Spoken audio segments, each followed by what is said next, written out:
Krishna Hare Hare, Hare Rama Rama Rama Hare Hare, Hare Krishna Krishna Krishna Hare Hare, Hare Rama Rama Hare Hare, Hare Krishna Krishna Krishna Hare Hare, Hare Rama Rama Hare Hare. Hare Krishna everyone. Many thanks for everyone to join in. We will start with Krishna book. We would continue from where we left last time around. Those who want to, my dear friend, okay, those who want to read may raise their hand. Okay, do we have any hand raised? No.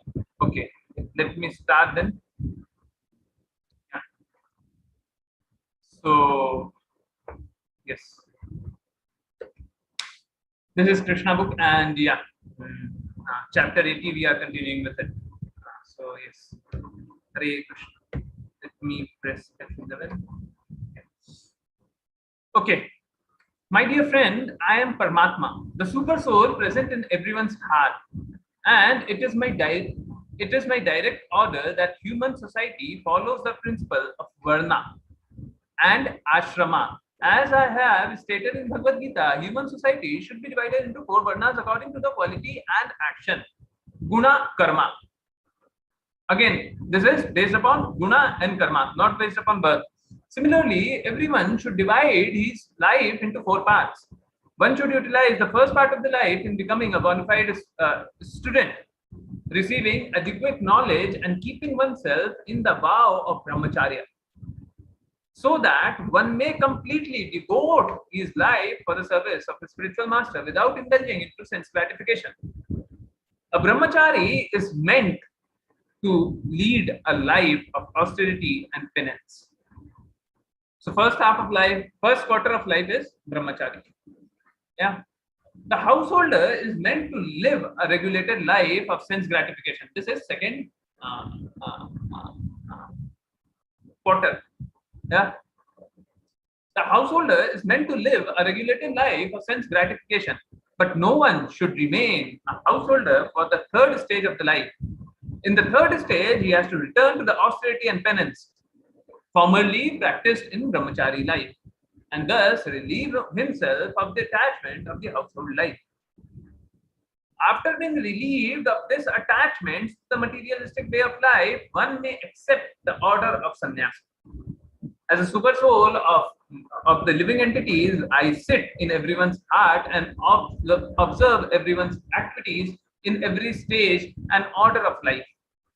Regardless of which stage one is in, when I see that one is engaged seriously and sincerely in discharging the duties ordered by the spiritual master, and thus dedicating his life to the service of the spiritual master, that person becomes most dear to me. As far as the life of brahmacharya is concerned, if one can continue the life of brahmachari under the direction of a spiritual master, that is extremely good. But if in brahmachari life one feels sex pleasure impulses, he should take leave from the spiritual master, satisfying him according to the guru's desire, according to the Vedic system. A gift is offered to the spiritual master, which is called Guru Dakshina. Then the disciple should take a householder life and accept a wife according to the religious rites.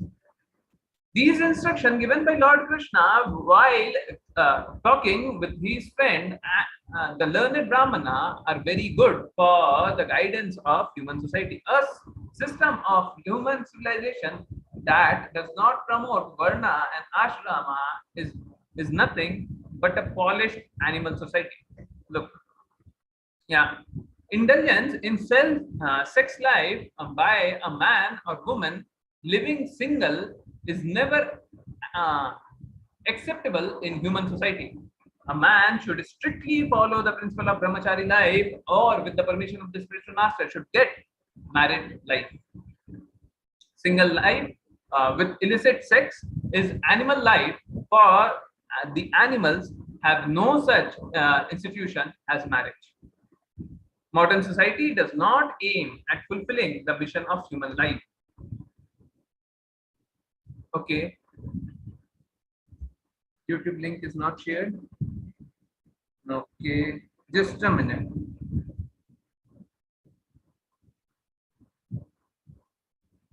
Hare Krishna, Hare Krishna, Krishna Krishna, Hare Hare, Hare Rama, Hare Rama, Rama Rama, Hare Krishna, Hare Krishna, Krishna Krishna, Hare Hare, Hare Rama, Hare Rama, Rama Rama, Hare Hare. Yes, the instruction given by Lord Krishna while talking to his friend, the learned Brahmana, are very good for the guidance of human society. The system of human civilization that does not promote Varna and Ashrama is nothing but a polished animal society indulgent in sex by a man or a woman living single is never acceptable in human society. A man should strictly follow the principle of brahmachari life, or with the permission of his spiritual master should get married life. Single life with illicit sex is animal life, for the animals have no such institution as marriage. Modern society does not aim at fulfilling the mission of human life, which is to go back home, back to Godhead. To fulfill this mission, the system of Varna and Ashrama must be followed. When the system is followed rigidly and consciously, it fulfills the mission. But when followed indirectly without the guidance of the spiritual superior authority, it simply creates a disturbing condition in human society, and there is no peace and prosperity. Krishna continued to talk with his Brahmana friend. My dear friend, I think you remember our activities during the days when we were living as students. You may remember that once we went to collect the fuel from the forest on the order of Guru's wife. While collecting the dried wood, we entered the dense forest and by chance became lost. There was an unexpected dust storm, and then clouds and lightning in the sky and the explosive sound of thunder. Then sunset came and we were lost in the dark jungle. After this, there was severe rainfall. The whole ground was overflooded with water, and we could not trace out the way to return to our Guru's ashram. You may remember that heavy rainfall. It was not actually rainfall, but a sort of devastation on account of dust storm and heavy rain. We began to feel greatly pained, and in whichever direction we turned, we were bewildered. In that distressed condition, we took each other's hand and tried to find out way. Tried to find way out. Yeah. We passed the whole night in that way, and early in the morning, when our absence became known to our Gurudev, he sent his other disciples to search us out. He also came with them, and when they reached us in the jungle, they found us very much distressed.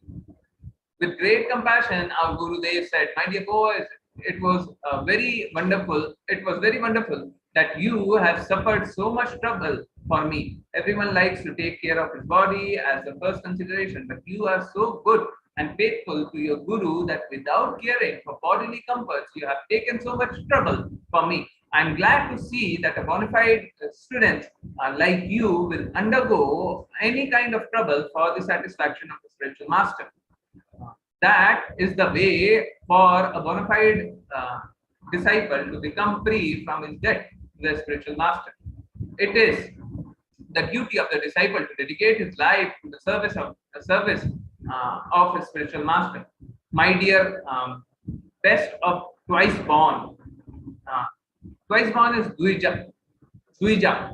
Yeah, Dvija is firstborn, material birth, secondborn, who takes initiation from the spiritual master.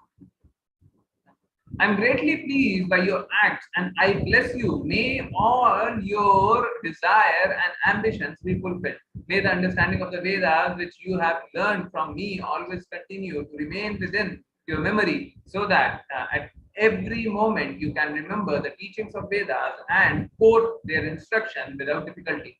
Thus, you will never be disappointed in this life or the next. Yeah. Hare Krishna. Hare Krishna.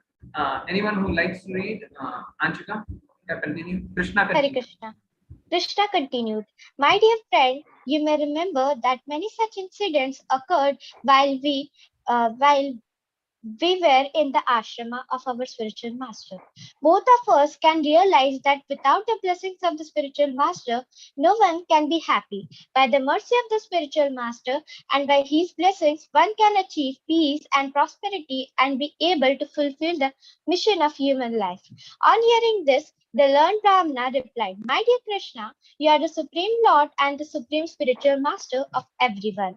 And since I was fortunate enough to live with you in the house of our Guru, I think I have nothing more to do in the matter of prescribed Vedic duties.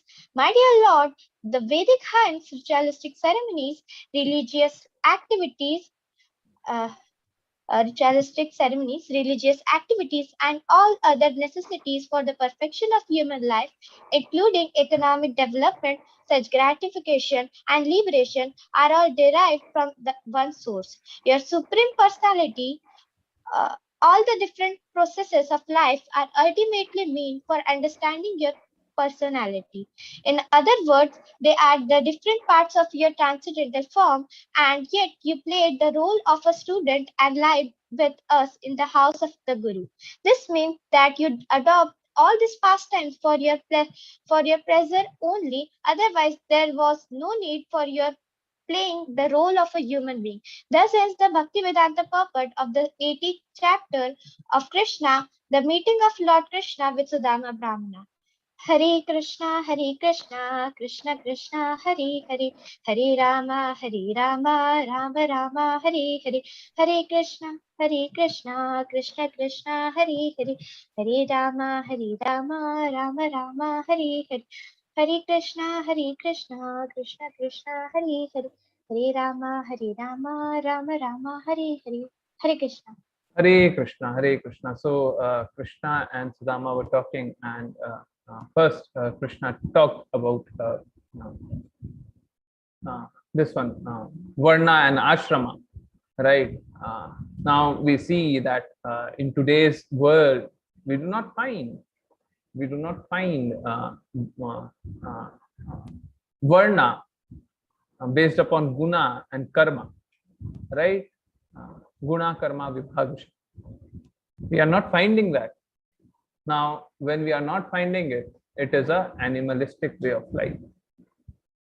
Another important thing, this one, ashrama. We do not see that people follow this one, ashrama, right? For first 25 years, you have to be dedicated to the bona fide spiritual master. We do not see that happening. We go to schools where we make fun of our teachers. We do not have respect for bona fide spiritual master. So what we are living is actually an animal life. In this material world, when we are not dedicated to our gurus, when Krishna is not our prime objective of life, what we are living is animalistic way of life. Now, if we are living animalistic way of life, then how can we imagine any good happen to us? Now, in this era, please try and understand this part. In this era, The only way we can liberate ourselves, where we are not having this faith, Shraddha and Dridhta, both are lacking. Yeah, not one, both are lacking. When we are not having this faith, what can we do? One, we have to be surrendered to Guru. Look, Krishna says in Bhagavad Gita that howsoever be your condition, if you are surrendered unto me, then I would liberate you of all your sins. So it is for definite. There should not be any duality. Yeah, it is for definite that all our sins would be liberated once we surrender unto Krishna. Unless we surrender unto Krishna, there is no hope. Once we surrender unto Krishna, then we are liberated.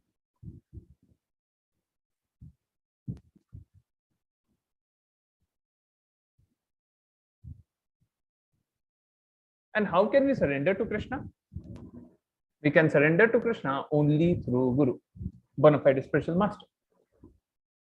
So what we are seeing is, right now in our age, what we are seeing is, up till 25 people are studying. No. Are they following Brahmanical model of studying? No. So are they living an animalistic way of life? Yes. How can they come out of animalistic way of life? By surrendering. How can they surrender? Now they can surrender only by having determined faith onto Guru and take the instruction of Guru, like Chaitanya Mahaprabhu said.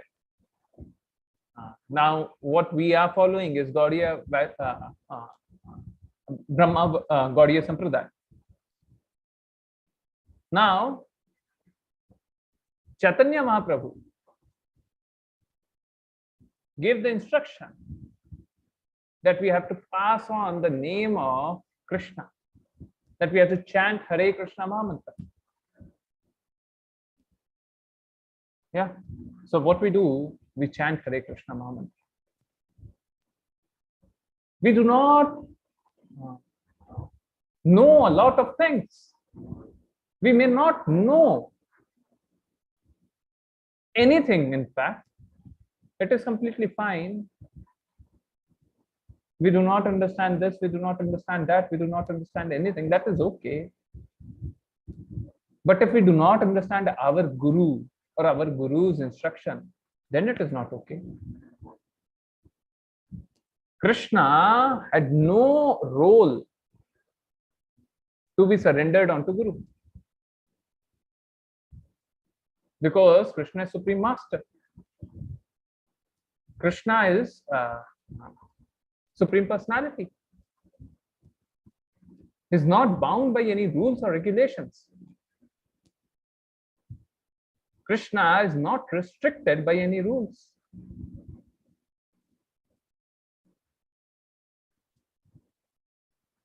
Why was Krishna dedicated to his Guru? Only to get liberation from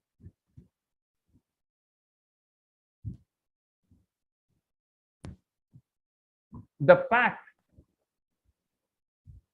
that people would be misguided.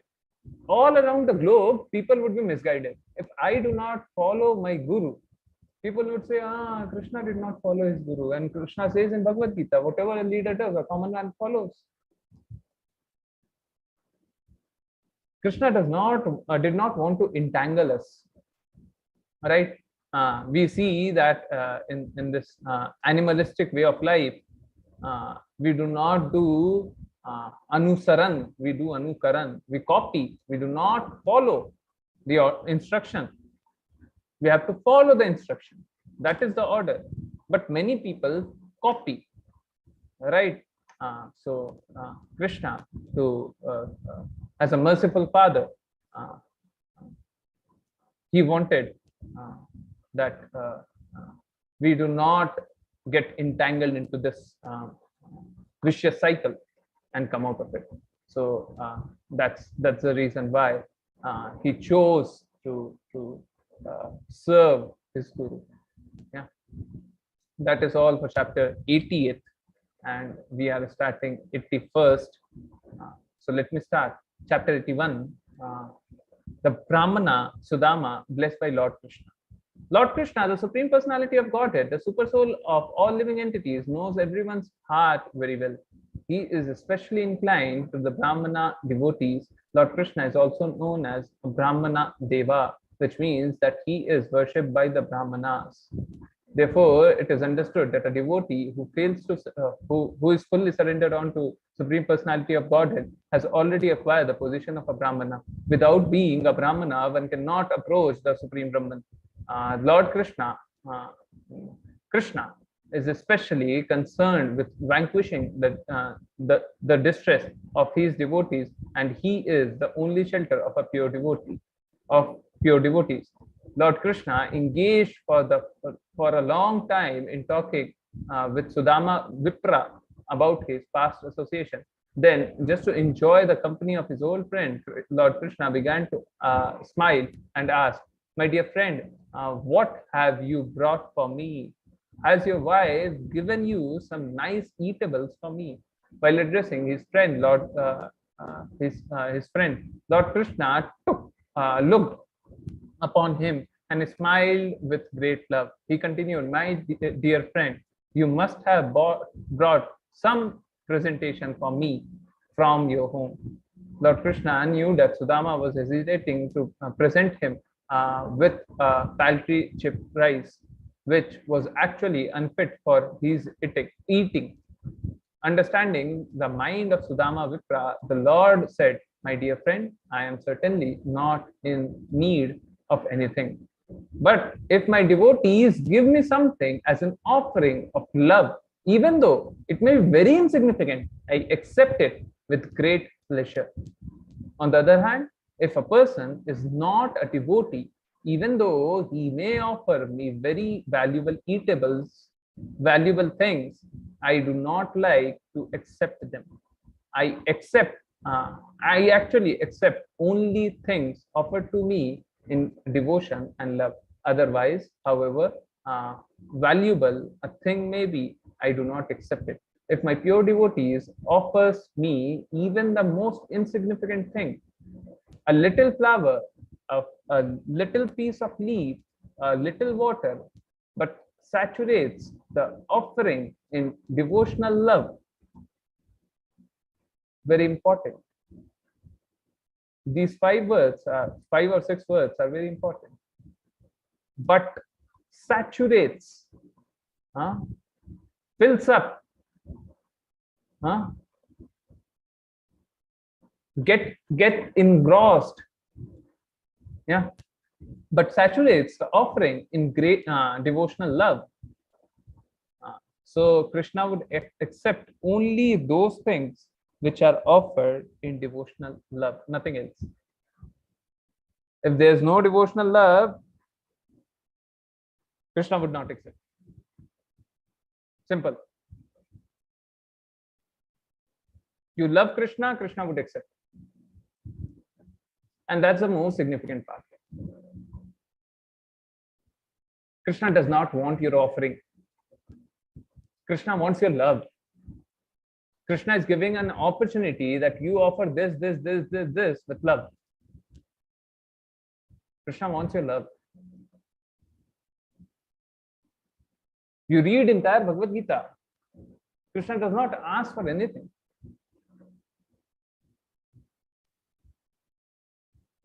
Krishna again and again asks for love only. There's no place in this world where you find love except Krishna. Everyone is hankering for love, but they do not understand it is coming out of Krishna only.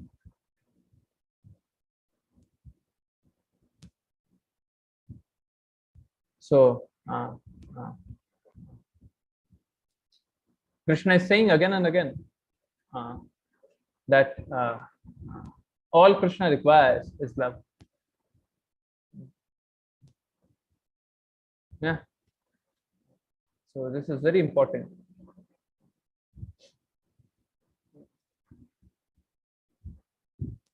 Krishna does not want your gold or silver or diamond or this or that. Krishna wants your love and love and love and love and love.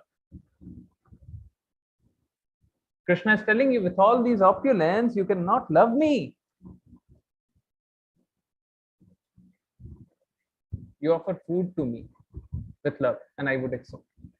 Because then your love would be genuine. And with genuine love, I would reciprocate.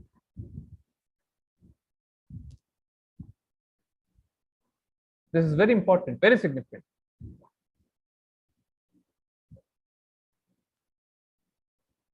We all are looking for a lot of things, but eventually we are looking for just one thing, love.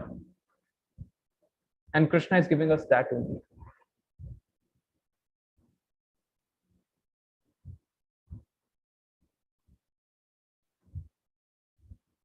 Through Krishna, we can experience love.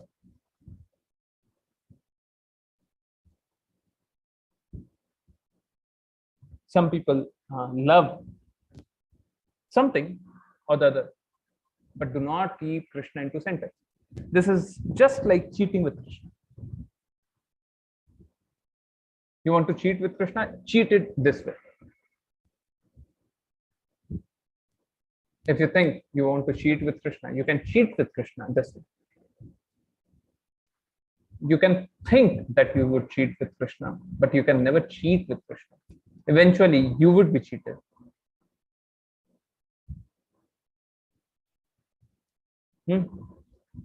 So, my dear friend, I'm certainly not in need of anything, but if my devotees give me something as an offering of love, even though it may be very insignificant, I accept it with great pleasure. On the other hand, if a person is not a devotee, even though he may offer me very valuable things, I do not like to accept. I actually accept only things offered to me in devotion and love.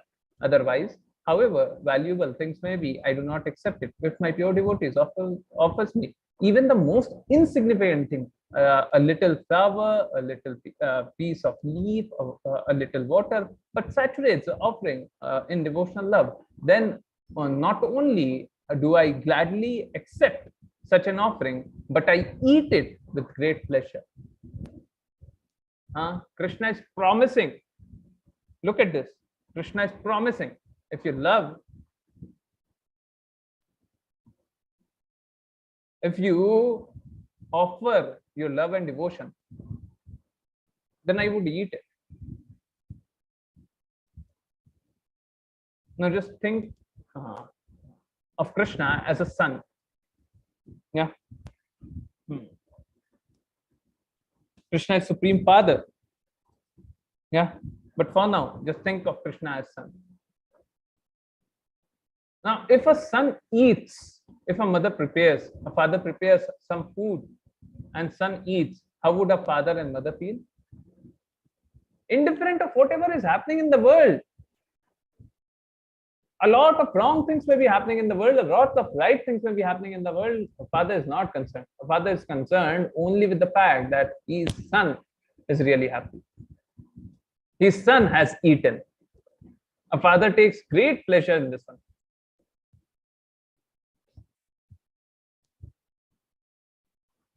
Similarly, when we offer each and everything to Krishna,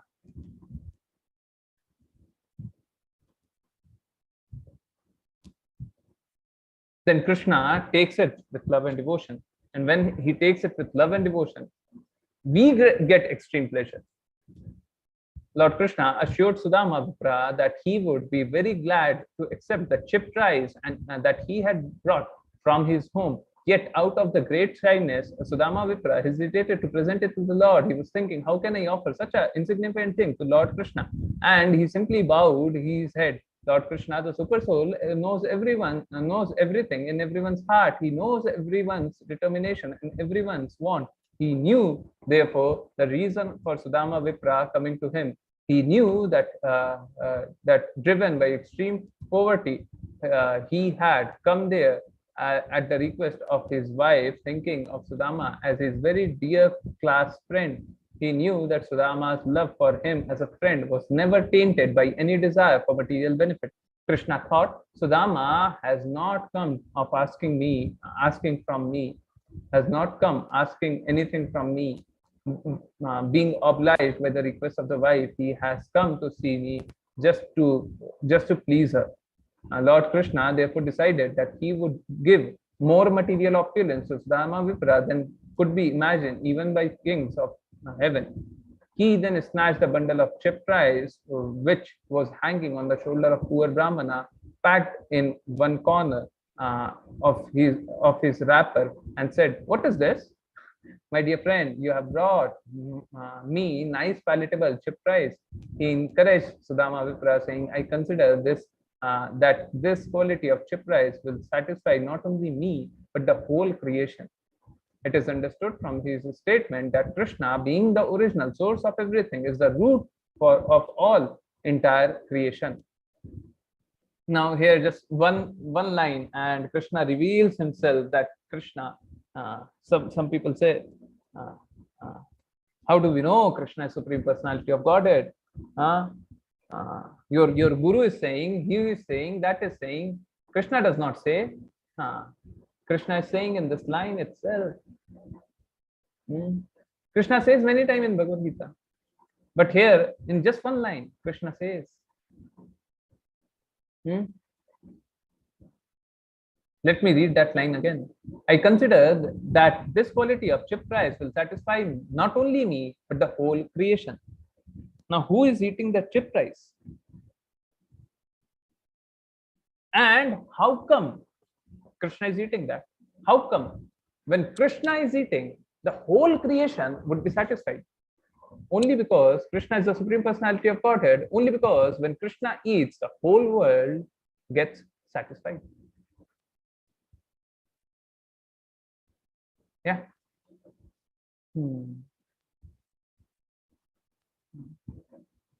Yes. It is understood from this statement that Krishna, being the original source of everything, is the root of entire creation. As watering the root of the tree immediately distributes the water to every part of the tree, so an offering made to Krishna or any action done for Krishna is to be considered the highest welfare work for everyone, because the benefit of such an offering is distributed throughout the creation. Love for Krishna is distributed to all living entities. When Lord Krishna was speaking to Sudama Vipra, he ate one morsel of chip rice from his bundle. And when he attempted to eat the second morsel, Rukmini Devi, the goddess of fortune, herself checked the Lord by catching hold of his hand. After touching the hand of Krishna, Rukmini Devi said,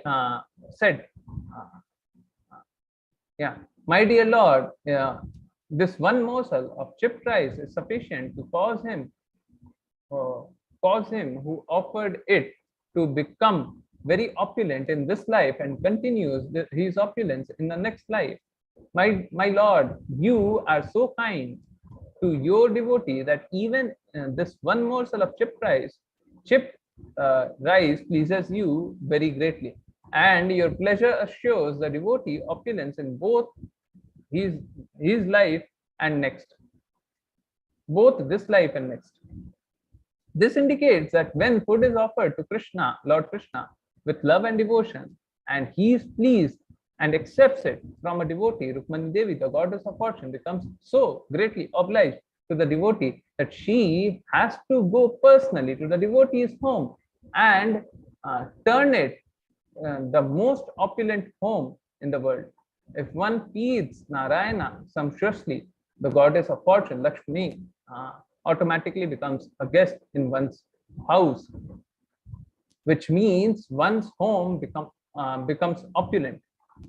The learned Brahmana Sudama passed that night at the house of Lord Krishna, and while he felt that if he if he were living like as if he were living in a Vaikuntha planet. Actually, he was living in Vaikuntha because wherever Lord Krishna, the original Narayana, and Rukmani Devi, the goddess of fortune, live, is non-different from his spiritual planets, Vaikuntha Loka. Yeah, Rashi Mataji, Hare Krishna. Your voice is breaking, Mataji. Hare Krishna. Your voice is breaking. Let me continue. Yeah, your voice is breaking. So, let me continue. The learned Brahmana, Sudama, did not appear to have received anything substantial from Lord Krishna while at his place, yet he did not ask anything from the Lord. The next morning, he started for his home, thinking always about his reception by Krishna, and thus he merged into transcendental bliss. All the way home, he simply Sudama was going back now. All the way home, he simply remembered the dealings of Lord Krishna, and he felt very happy to have seen the Lord. The Brahmana thought, it is most pleasurable to see Lord Krishna, who is most devoted to the Brahmanas. How great a lover he is of Brahmanical culture. He is the supreme Brahman himself, yet he reciprocates with the Brahmanas. He also respects the Brahmanas so much that he embraced to his chest such a poor Brahmana as me. Although he never embraces anyone to his chest except the goddess of fortune. So when this pastime happened, I believe we read it last time.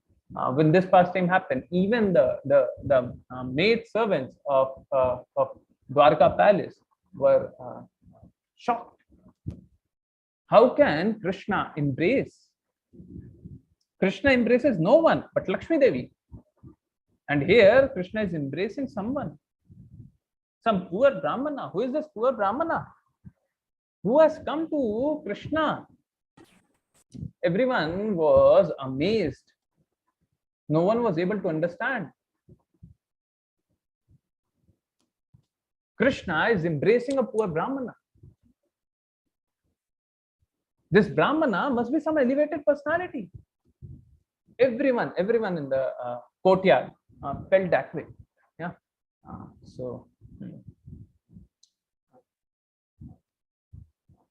Now Sudama is remembering all the things.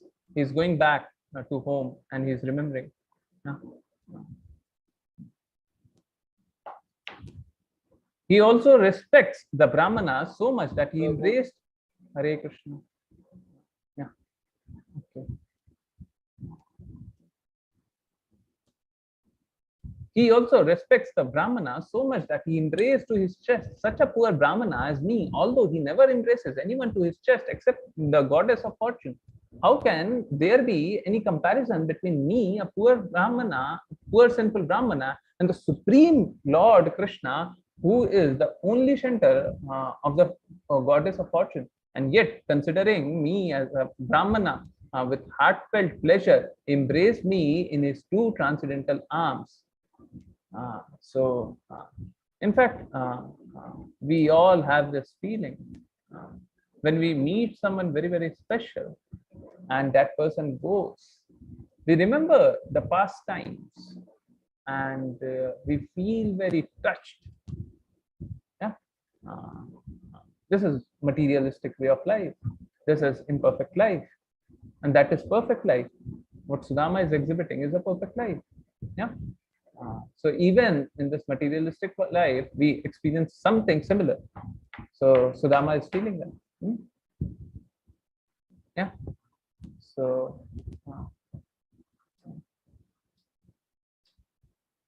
yes, he considered me to be his real brother. No. Yeah. He embraced me in his two transcendental arms. Lord Krishna was so kind to me that he allowed me to sit in the same bedstead where the goddess of fortune lies down. He considered me his real brother. How can I appreciate my obligation to him? When I was tired Srimati Rukmani Devi, the goddess of fortune, began to fan me, holding the chamara whisk in his own hand. She never considered her exalted position as the first queen of Lord Krishna. I was rendered service by the Supreme Personality of Godhead because of his high regard for the Brahmanas. And by massaging my legs and feeding me with his own hand, he practically worshipped me. Aspiring for elevation to the heavenly planets, liberation, all kind of material opulence or perfection in the powers of mystic yoga, everyone throughout the universe worships the lotus feet of Lord Krishna. Yet the Lord was so kind to me that he did not give up even a farthing. Knowing that very well that I am poverty-stricken man who, if I got money, might become puffed up and mad after material opulence, so forget him. The statement of Brahmana Sudama is correct. Please let me, before continuing, let me explain this part. Now, there are two things. Please do not consider someone in one stage as pious and the other stage as any lower. Yeah. Krishna has his own way of doing things. And eventually, we have to accept his way of doing things. Yeah. So there are two ways of looking at things. First way is when Krishna gives us an opportunity to enjoy wealth, right? Most of the time, when we have wealth, nearly every time when we have wealth, we do not, we get puffed up by this wealth and we do not worship Krishna. So many a times you must be seeing that those who are less wealthy, rather I should say those who are poverty stricken, those who do not have much money,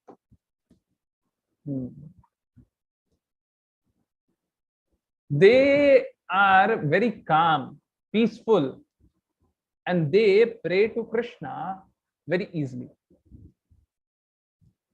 Yeah, because they are free from ego.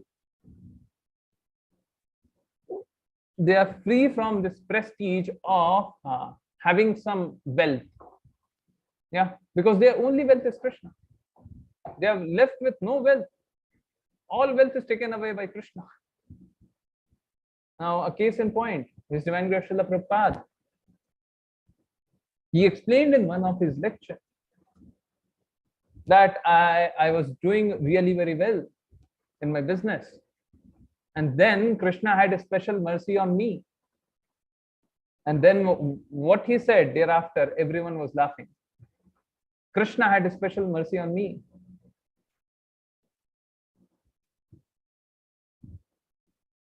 Thereafter he said, I lost my business. Everything was lost. And everyone was laughing. Everyone who was hearing was laughing. Srila Prabhupada said it in a humorous manner. He said that when I had nothing, I was better able to concentrate upon Krishna. And I could think of Krishna all the time. But please try and understand the second aspect as well. And this is equally important. People understand first aspect and say, yeah, you should not have wealth. And people think that you have to do tyaga, leave everything and go. Not actually. The second aspect is that the brahmachari who is saying this,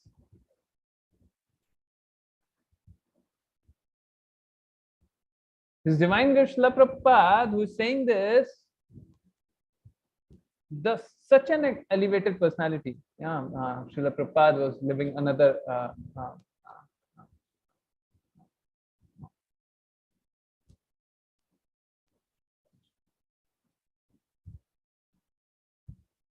way of life then.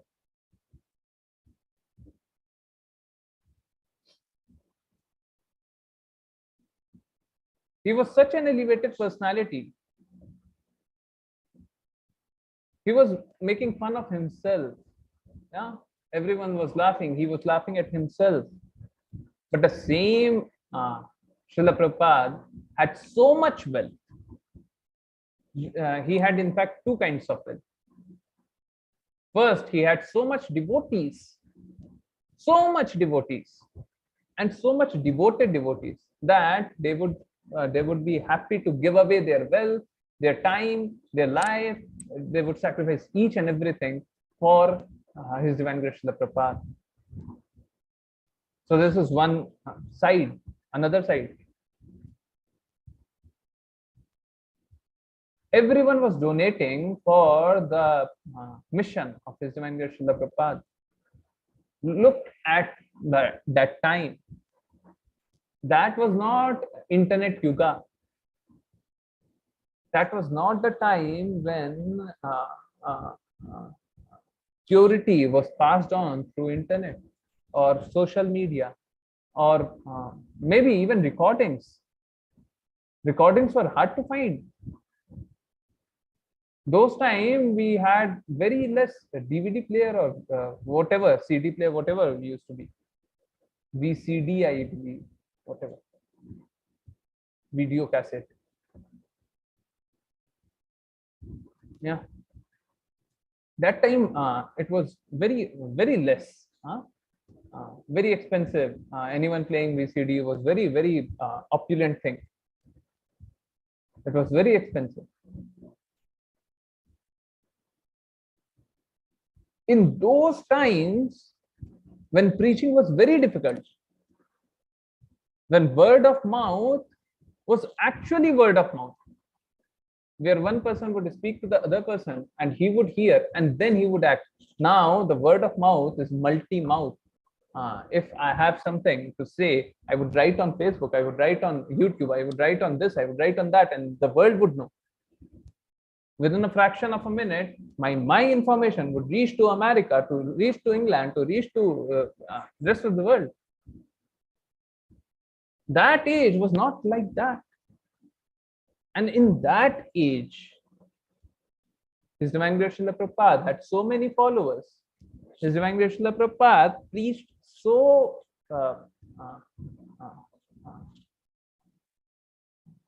strongly that everyone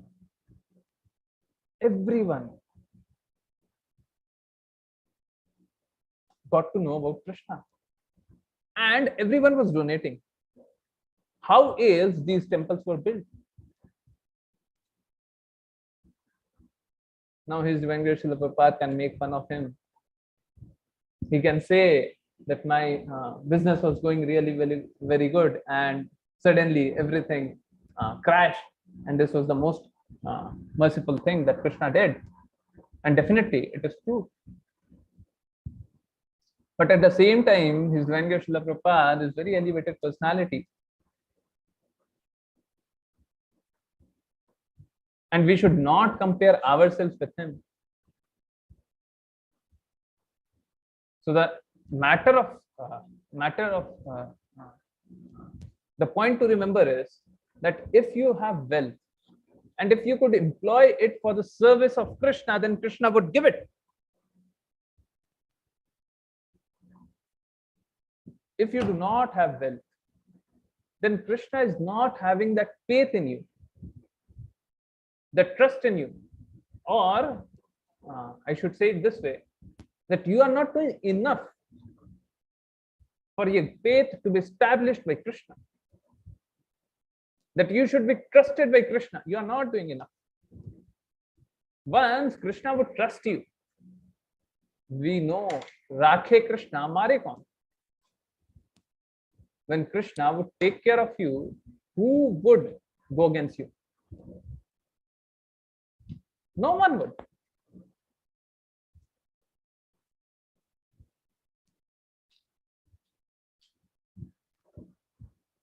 Yeah. So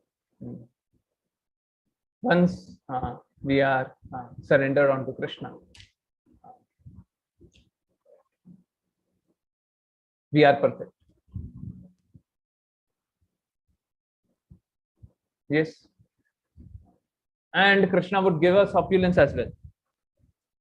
So whatever you may talk of, whatever opulence of Krishna uh, we seek to enjoy, like power. His Divine Grace Srila Prabhupada had power. Fame, Srila Prabhupada was famous. Money, Srila Prabhupada had wealth. Strength, Srila Prabhupada has all the political backing as well in many circles, right? What is missing? Knowledge. His Divine Grace Srila Prabhupada passed away all the knowledge. And renunciation. Definitely, His Divine Grace Srila Prabhupada had all the renunciation. Actually, whatever opulence we try to enjoy in this materialistic life, His Divine Grace Srila Prabhupada enjoyed it, but he did not enjoy it for himself. That is the point. That is the difference between a devotee and a non-devotee. A devotee would enjoy for himself. A devotee would enjoy it for Krishna. A non-devotee would enjoy it for himself. Now, Sudama, being this one, very humble, he is saying that I was enjoying it for myself. If I would have money, I would have enjoyed it for myself. Krishna is not giving me. There are two sides to this. Sudama is also feeling that Krishna should give me some money so that I could live properly. There's another side. Sudama is feeling that it's good that Krishna did not give me, because when Krishna did not give me, I have no wealth, and if I have no wealth, I would not be deviated. In this poverty-stricken manner, I would be able to do bhakti properly. Yeah. So whenever we talk that when we are poverty-stricken and we do not have money, we do bhakti properly, please be very sure about this. Yeah. Somebody asked me, somebody in the meeting itself asked me that, Prabhuji, then we should not be earning wealth. Is that what you mean? Should our life be dedicated in such a way that wealth, we should not have wealth? No, we should be having wealth, but we should be using our wealth for the right purpose. Yeah. Okay, the statement of Brahmana Sudama is correct. An ordinary man here means materialistic man, who is very poor, rather I should say a man living in material world, who is very poor and prays to Lord Krishna for benediction of material opulence, who sometimes on other somehow or other becomes richer in material opulence, immediately forget his obligation to the Lord. Therefore, the Lord does not offer opulence to his devotees unless the devotee is thoroughly tested. This is very important. This is what we were trying to understand again and again. Rather, if a neophyte devotee serves the Lord very sincerely, at the same time wants material opulence, the Lord keeps him from obtaining it. Thinking in this way, the learned Brahmana gradually reached his own home, but there he saw everything was wonderfully changed. He saw that in place of the cottage, where in place of cottage were big palaces made of valuable stones and jewels, glittering like the sun, moon, and rays of fire. Not only there were big palaces, but at intervals there were beautifully decorated parks in which many beautiful men and women were strolling. In those parks there were nice lakes full of lotus flower and beautiful lilies, and there were flocks and multicolored birds. Seeing the wonderful conversation of his native place, the Brahmana began to think to himself, how am I seeing all these changes? Does this place belong to me or someone else? If this is, if it is the same place where I used to live, then how has it so wonderfully changed? While the learned Brahmana was considering this, a group of beautiful men and women were with features resembling those of demigods, accompanied by musical chanters, approached to welcome him. All were singing auspicious song. The wife of Brahmana was very glad on hearing the tidings of her husband's arrival, and with great haste she came out of the palace. The Brahmana's wife appeared so beautiful that it seemed as if goddess of fortune herself had come to receive him.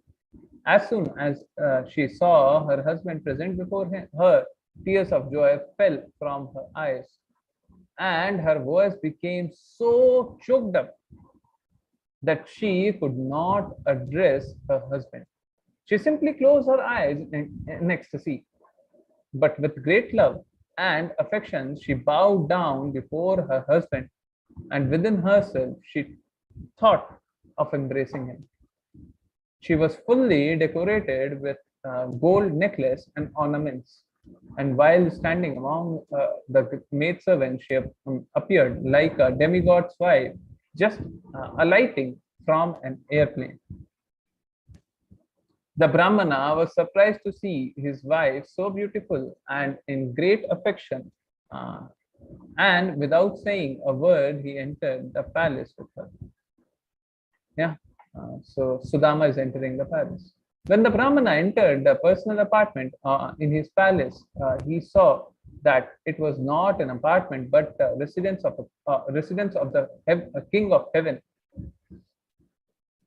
The palace was surrounded by many columns of jewels. The couches of the bedstead were made of ivory and bedecked with gold and jewels. And the bedding was as white as the foam of milk and as soft as lotus flower, as soft as a lotus. There were many whisks hanging from golden rods and many golden thrones with sitting cushions as soft as lotus flowers. In the various places, there were velvet and silken canopies and laces of pearls hanging all around.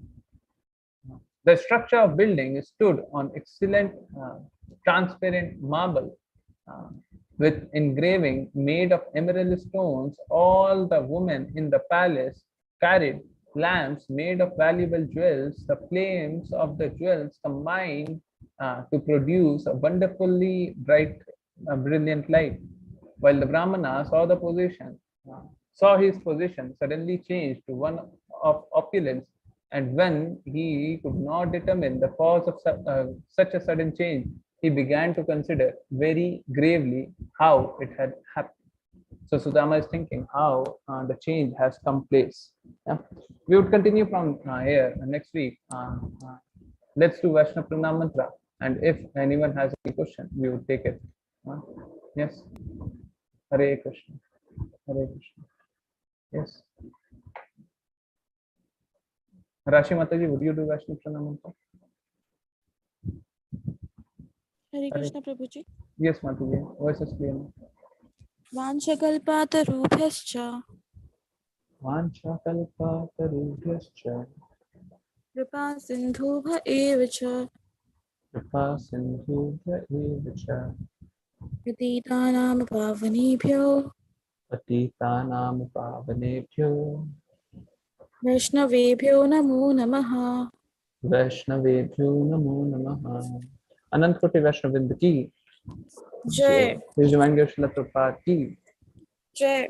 Bhagavad Gita ki Jai. Srimad Bhagavatam की Jai.